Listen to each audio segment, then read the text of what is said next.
یہ لوگ مسجد میں اعتکاف بیٹھے، ہمارے یہاں بڑی پریشانی ہے۔ اس سال تو میں وہاں تھا، ٹیلی فون کی کر کے کہا، پچھلے سال اس سے پہلے سال میں نے ایک بڑے میاں کو کہا، میں نے کہا چاچا اعتکاف میں آپ بیٹھ جائیں، اگر تینوں ساری مسجد کے فائل لال لوں میں نے کرا دیا۔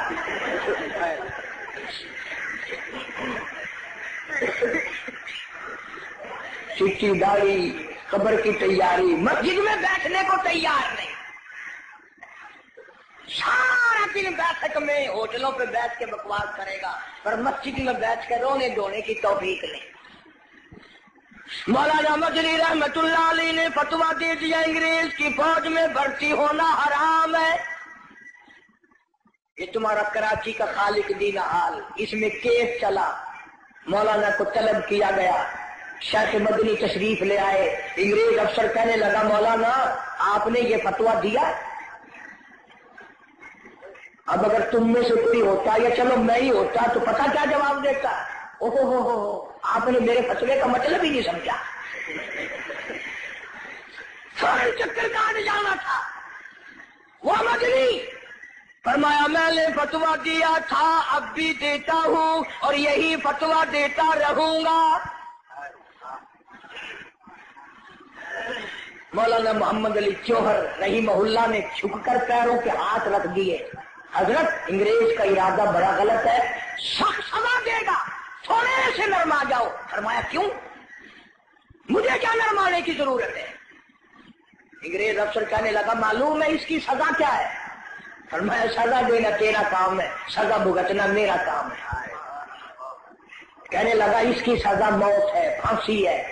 شیخ مدنی نے بغل میں سے کپڑا نکال کر میز پہ رکھتے ہوئے فرمایا الحمدللہ میں دیوبند سے کفن ساتھ لے کے آیا ہوں۔ نعرہ تکبیر، علماء دیوبند، شیخ العالم العظم مولانا مدنی، نعرہ تکبیر۔ انہوں نے کہا حضرت کفن تو یہاں پہ مل جاتا، آپ وہاں سے اٹھا کر لائے۔ فرمایا جس گورنمنٹ کی ساری عمر مخالفت کی ہو اس گورنمنٹ کا کفن پہن کر قبر میں جاتے ہوئے شرم آتی ہے، شرم آتی ہے۔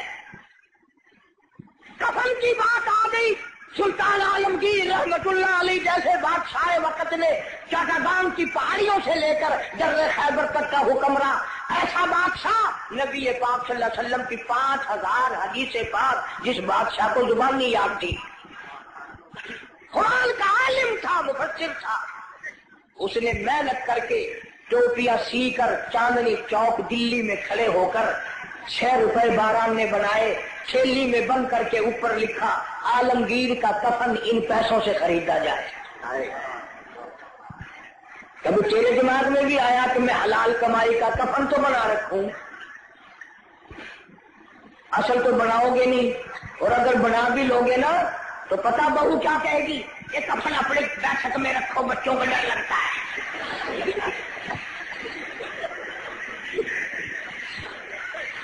کفن کے نام سے آدمی گھبراتا ہے۔ ہماری ملتان میں جو مسجد اب روڈ کے اوپر ہے، ایک آدمی سکوٹر لے کے آیا اور میں بیٹھا تھا دروازے میں اور یوں ہی چل دیا، میں نے کہا نماز نہیں پڑھتا، اللہ کہیں اور پڑھوں گا۔ میں نے کہا کیوں؟ ابھی جنازے کی چارپائی نظر آ گئی، میری روح نکلنے کو ہو گئی ہے، تم نے کیا کے رکھی ہوئی ہے۔ مولانا مدنی رحمت اللہ علیہ جیسا ولی کون کہتا ہے ہم ولیوں کو نہیں مانتے؟ میری کیسٹ آپ کو ملے گی شان اولیاء کرام، سن کر دیکھو، ولیوں کو مانتے ٹھگوں کو نہیں مانتے۔ علامہ انور شاہ کشمیری سب کا جو رحمت اللہ علیہ، کسی نے پوچھا حضرت آپ قرآن کی تفسیر نہیں پڑھاتے، حدیث پاک پڑھا رہے ہو ساری عمر سے؟ فرمایا بھائی ایک حدیث پڑھانے سے 3 مرتبہ درود پاک نصیب ہو جاتا ہے۔ سہارنپور کے اسٹیشن پہ گاڑی کا ٹکٹ لیا مولانا نے، ہندو تھا ٹکٹ دینے والا، پچھلے دروازے سے دوڑ کے کہنے لگا مولانا میں نے آپ کو ریل کا ٹکٹ دے دیا، آپ مجھے جنت کا ٹکٹ دے دیں۔ پوچھا کیسے؟ کہنے لگا جب آپ کے چہرے پہ نظر پڑی نا، جو خدا اتنے حسین خوبصورت بندے بنا سکتا ہے وہ خود کتنا حسین ہوگا۔ ہاں میرے اکابر کے چہرے دیکھ کر لوگوں نے کلمے پڑھے، میرے اکابر کا تقویٰ دیکھ کر مولانا احمد علی لاہوری سب کا جو رحمت اللہ علیہ، جس نے ساری زندگی میں بے نماز کے ہاتھ کا ٹکڑا نہیں کھایا، پیر عبد الہادی دین پوری رحمت اللہ علیہ نے ساری عمر میں بے نماز کے ہاتھ کا پانی نہیں پیا، قال کہتا ہے میں ولیوں کو نہیں مانتا۔ ایسے ولی جنہوں نے انگریز جیسی گورنمنٹ سے جو ٹکرائے اس کو پاک پاک کر دیا۔ مولانا محمد علی جوہر نے بڑا کہا حضرت کچھ تو سوچو، انگریز تباہ کرنے کا منصوبہ بنائے کھڑا ہے، بڑی تکلیف دے گا۔ فرمایا پرواہ نہیں، فرمانے لگے ہری شاخ کملا، ہری شاخ کملا ابھی جلی تو نہیں، اور جگر کی آگ کبھی تو ہے بجھی تو نہیں، جفا کی تیز سے گردن وفا شاروں کی کٹی ہے برسر میدان مگر جھکی تو نہیں۔ اللہ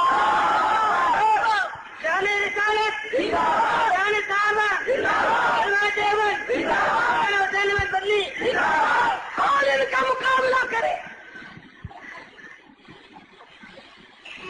مولانا جعفر چھنیسری سب کا جو رحمت اللہ علیہ، ہائے ہائے فرماتے ہیں ہم تین عالم، مولانا حماد اللہ پٹنہ والے، مولانا یا سورت والے، مولانا جعفر چھنیسری، تینوں کو انگریزوں نے 20 شیر لوہے کے کڑے پہنا کر پیدل چلایا۔ مولانا فرماتے ہیں جب نماز کا وقت آتا ہم زمین پہ بیٹھ کر تیمم کر کے سجدے میں پڑ جاتے، چار انگریز پوری طاقت سے کوڑے مارتے۔ مولانا فرماتے ہیں جب سبحان ربی الاعلیٰ ہم زبان سے کہتے اور 4 کوڑے یکدم لگتے، جو اس سجدے میں مزہ آیا وہ ساری زندگی میں پھر مزہ آیا ہی نہیں، وہ مزہ پھر آیا ہی نہیں۔ لاہور لایا گیا، فرماتے ہیں مجھے پنجرے میں بند کر دیا، نوکدار تار تھے، نہ میں سیدھا ہو سکتا تھا، نہ میں جھک سکتا تھا، نہ میں بیٹھ سکتا تھا۔